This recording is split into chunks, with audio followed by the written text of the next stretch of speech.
pelajar-pelajar, nama saya Mr. San, your bio coach. Okey, apa yang kita nak perhatikan dalam video ini, kita akan tengok subjek sains tingkatan 5 sukatan KSSM.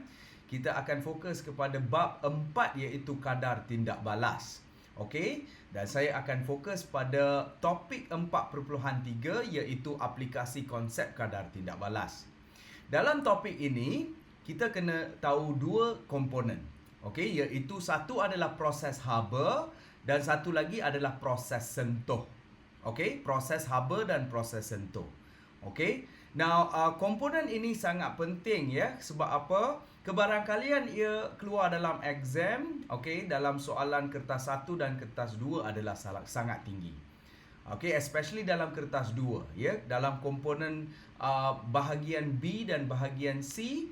Okey, kebarangkalian dia untuk ia ditanya dalam topik ini adalah sangat tinggi. So, pastikan kamu dengar dengan betul-betul sebab memang topik ini sangat mencabar. Kenapa? Dia ada banyak persamaan kimia dan dia ada banyak maklumat-maklumat yang penting yang sukar untuk pelajar fahami dan juga untuk dia memorize ya.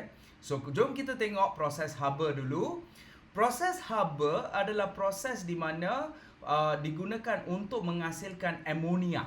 Okey, amonia, bukan amonium. Okey, ada dua iaitu amonia dengan amonium. Okey, kita menghasilkan amonia dengan menggunakan proses haba. Amonia ini adalah NH3.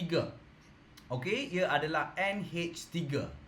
Okey, pastikan kamu tahu ni dia adalah NH3 iaitu nitrogen. Okey, kita ada satu nitrogen yang akan bertindak balas dengan 3 hidrogen dan dia akan menghasilkan amonia NH3. Okey, so nisbah yang diperlukan, nisbah gas-gas nitrogen dan gas hidrogen yang diperlukan untuk menghasilkan amonia adalah 1 nitrogen nisbah kepada 3 hidrogen. So kita gunakan gas. Okey, kita gunakan gas nitrogen dan gas hidrogen untuk menghasilkan amonia. Dia akan melalui tindak balas secara berperingkat, okey, untuk menghasilkan amonia dalam kuantiti yang tinggi ya. Okey, ini adalah satu industri yang sangat besar. Amonia biasanya digunakan untuk ia digunakan sebagai baja. Okey, ia digunakan sebagai baja kimia sebab tumbuhan kita perlukan nitrogen. Okey, nitrogen diperlukan oleh tumbuhan untuk membina protein. Okey, ia digunakan untuk membina protein. So, tanah kita harus subur dengan nitrogen. Kalau kita tengok sektor pertanian, okey, tanah selalu akan kekurangan nitrogen sebab tumbuhan akan serap nitrogen daripada tanah dan biasanya selalunya akan kekurangan nitrogen dalam tanah. So, kita kena tambahkan nitrogen dalam tanah supaya kita dapat tanaman ataupun tumbuhan yang tumbuh itu adalah segar dan dia dapat menghasilkan protein yang tinggi.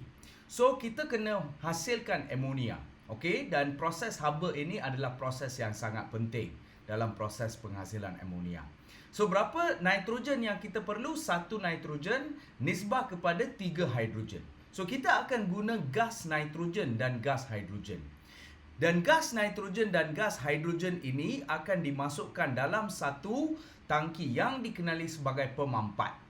Okey, apa yang berlaku adalah pemampat ni akan memampatkan gas nitrogen dan hidrogen ini. Okey, apabila tekanan tinggi, okey, tekanan berapa tekanan dia? 200 atm. 200 atm. Okey, jangan lupa tu. 200 atm. Okey, tekanan pada 200 atm, nitrogen, gas nitrogen dan gas hidrogen akan bertindak balas pada kadar yang tinggi dan ia akan menghasilkan gas amonia dah. Okey, ia dah menghasilkan gas amonia. Untuk mempercepatkan lagi kadar tindak balas, untuk menghasilkan lebih banyak kadar tindak balas lagi, gas yang dicampurkan itu akan melalui satu lagi reaktor dan di mana reaktor ini akan mempercepatkan lagi kadar tindak balas sebab dia akan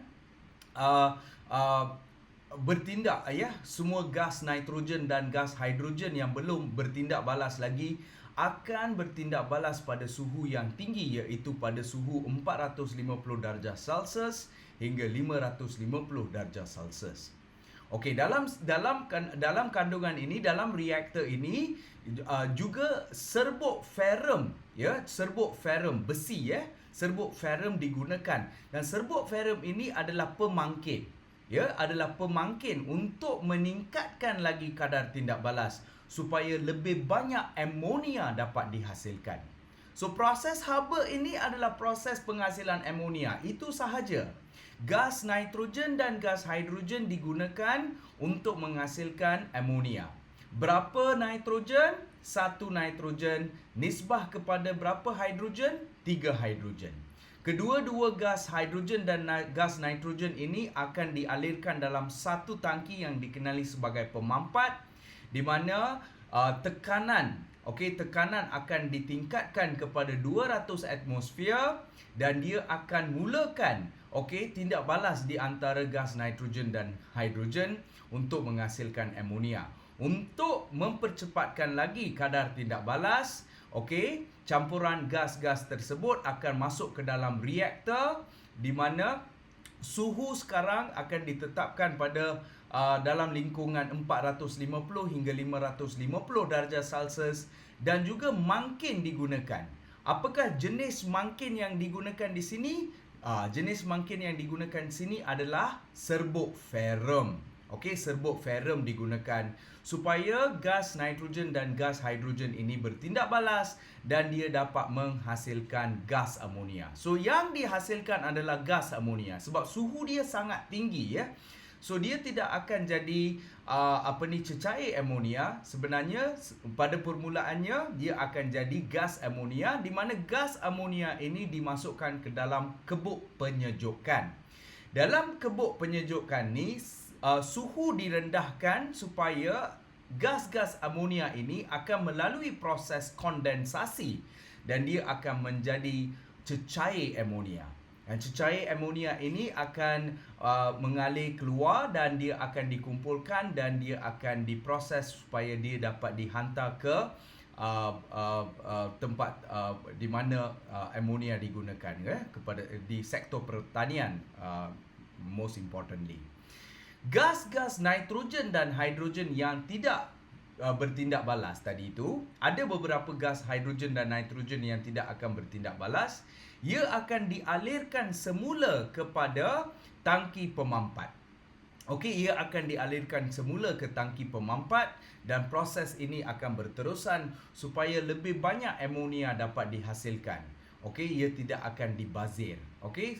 Lebih banyak amonia dapat dihasilkan melalui proses ini. So ini adalah salah satu industri yang besar, So apa yang kamu kena tahu? Ada beberapa komponen yang kamu kena tahu. Yang pertamanya nisbah isi padu gas hidrogen dan nitrogen. So nitrogen diperlukan dalam nisbah 1, hidrogen diperlukan dalam nisbah 3. Alright, itu yang kamu kena tahu. Pertama, berapakah nisbah nitrogen dan hidrogen? Selepas itu kamu kena tahu apakah suhu yang digunakan dalam proses ini. Suhu yang ditetapkan adalah dalam lingkungan 450 darjah Celsius hingga 550 darjah Celsius. Dan apakah tekanan yang digunakan untuk proses ini? Tekanan yang digunakan adalah 200 atmosfera, ATM. Dan apakah persamaan yang kamu kena tahu? Persamaan kimia yang kamu kena tahu adalah yang ini saja. Satu saja, Untuk proses haba ada satu sahaja, iaitu gas nitrogen. Gas nitrogen kamu kena tulis N2. 2 tu kecil, N2 itu adalah gas nitrogen campur 3 hidrogen. 3 gas hidrogen. H2. H2. H2. So kamu boleh tengok nisbah kat depan ni. Ini adalah 1. Bukan kosong, Kalau tak ada apa-apa nombor kat depan N ni adalah 1. Nisbah kepada 3 hidrogen. Itulah yang kamu kena tahu. Okey, so gas nitrogen bertindak balas dengan gas hidrogen untuk menghasilkan amonia. Berapa amonia dapat dihasilkan? 2 amonia dapat dihasilkan dengan menggunakan 1 gas hidrogen dan 3 gas hidrogen. Okey, 1 gas nitrogen bertindak balas dengan 3 gas hidrogen untuk menghasilkan 2 amonia, dan inilah proses dia. NH3, jangan lupa formula untuk amonia. Okey, inilah apa yang kamu kena. Satu lagi yang kamu kena tahu, apabila kamu tulis persamaan, jikalah soalan dia diminta, okey, tulis persamaan untuk proses Haber. Okey, tulis persamaan kimia untuk proses Haber. So apabila kamu tulis gas nitrogen campur gas hidrogen, okey, 1:3, alright, campur. Lepas tu jangan lupa arrow dia. Okey, anak panah dia kena berbalik sebab ini adalah tindak balas berbalik. Okey, dia adalah tindak balas berbalik, di mana dia anak panah dia kena depan dan ke belakang. Jangan lupa benda ni. Ini adalah salah satu komponen yang penting, di mana kalau kamu tak letak ni, memang jawapan kamu tak lengkap. Okey, so ini adalah proses Haber. Untuk menghasilkan amonia digunakan untuk apa? Untuk dijadikan sebagai baja, ya, untuk tanaman-tanaman, ya. Okey, ini adalah proses Haber. Okey, proses Haber kamu dah faham. Sekarang jom kita tengok proses sentuh pula. Alright. Proses sentuh adalah proses di mana ia dijalankan untuk menghasilkan asid sulfurik. Okey, dijalankan untuk menghasilkan asid sulfurik. Dan ini juga adalah salah satu industri yang besar. Sebab asid sulfurik ini ada banyak kegunaan dia. Ia boleh digunakan sebagai pencuci bahan kimia, ia boleh digunakan sebagai untuk menghasilkan cat, ya, cat rumah dihasilkan dengan menggunakan asid sulfurik. Ya, ia juga boleh digunakan sebagai baja. Okey, juga boleh digunakan sebagai baja, dan ada banyak lagi kegunaan asid sulfurik ini. So, asid sulfurik, kalau kegunaan dia banyak, memang permintaan dia sangat tinggi. So, ada satu proses yang digunakan untuk menghasilkan asid sulfurik, iaitu proses sentuh. Okey, proses sentuh. Jom kita tengok proses sentuh sekarang, ya. Okey, proses sentuh adalah proses di mana penghasilan asid sulfurik dijalankan secara berperingkat. Okey, secara berperingkat. So, kalau kita tengok proses dia, pertamanya kita menggunakan sulfur. Okey, kita gunakan sulfur. Okey, dalam bentuk pepejal. Okey, kita guna sulfur dia akan dibakar dalam udara yang berlebihan. Inilah proses yang pertama. Ada beberapa peringkat dalam proses sentuh. Proses yang pertama adalah sulfur ini akan dibakar dalam udara yang berlebihan. Udara ini dia mempunyai oksigen, gas oksigen. So sulfur ini akan dibakar dalam udara yang berlebihan, iaitu oksigen. Okey, dibakar dengan oksigen. Udara berlebihan itu mengandungi oksigen. So sulfur kalau dia bakar dalam udara berlebihan, ia akan dijadikan sebagai sulfur dioksida. Okey, sulfur dioksida akan terhasil. Okey, tindak balas ini adalah satu arah sahaja, bukan berbalik. Okey, so sulfur, kamu kalau dia minta formula dia, okey, sulfur S, okey, sulfur S campur dengan oksigen, O2, gas oksigen. Apabila kita bakar sulfur dengan oksigen, kita dapat hasilkan sulfur dioksida. Oksigen kita dapat dari mana? Daripada udara, atmosfera kita, ya. Udara, tapi kita kena guna udara yang berlebihan. Okey, so ini adalah peringkat pertama. Okey, selepas sulfur dioksida dihasilkan, gas sulfur dioksida ini akan dicampurkan dengan udara yang berlebihan. Again, kita akan campurkan dengan udara yang berlebihan pada suhu yang sangat tinggi, iaitu 450 darjah Celsius. Tetapi tekanan dia kita tetapkan pada 1 atm. Dia berbeza dengan proses Haber. Proses Haber 200 tadi. Angkat proses sentuh 1 atm sahaja. Okey, sulfur dioksida dicampurkan dengan udara yang berlebihan pada suhu 450 darjah Celsius pada tekanan 1 atm, okey, dan dialirkan melalui vanadium 5 oksida. Nah, apa benda ni vanadium 5 oksida? Ia adalah pemangkin. Okey, ia adalah mangkin untuk mempercepatkan kadar tindak balas supaya gas sulfur dioksida bertindak balas dengan oksigen dalam udara yang berlebihan itu untuk menghasilkan sulfur trioksida. Okey, sulfur trioksida akan terhasil. Nah, tindak balas ini adalah tindak balas berbalik. Pastikan kamu tahu ni, ya. Peringkat 2 yang kita jalankan dalam proses sentuh, sulfur dioksida, gas sulfur dioksida yang kita dapat daripada peringkat pertama, kita akan dicampurkan dengan udara berlebihan yang mengandungi gas oksigen pada suhu yang tinggi iaitu 450 darjah Celsius pada tekanan 1 atm dan dengan menggunakan mangkin vanadium 5 oksida untuk kita hasilkan sulfur trioksida. Okey, tindak balas ini adalah tindak balas berbalik. Okey, faham ya? Okey, seterusnya apa yang berlaku? Kita ambil sulfur trioksida ini. Okey, sulfur trioksida ini, gas sulfur trioksida yang terhasil ini dilarutkan dalam asid sulfurik pekat. Ia akan dilarutkan dalam asid sulfurik pekat untuk membentuk satu komponen, satu sebatian yang dikenali sebagai oleum. Okey, oleum adalah H2S2O7. H2S2O7. Okey, H2S2O7. H2S2O7 adalah oleum.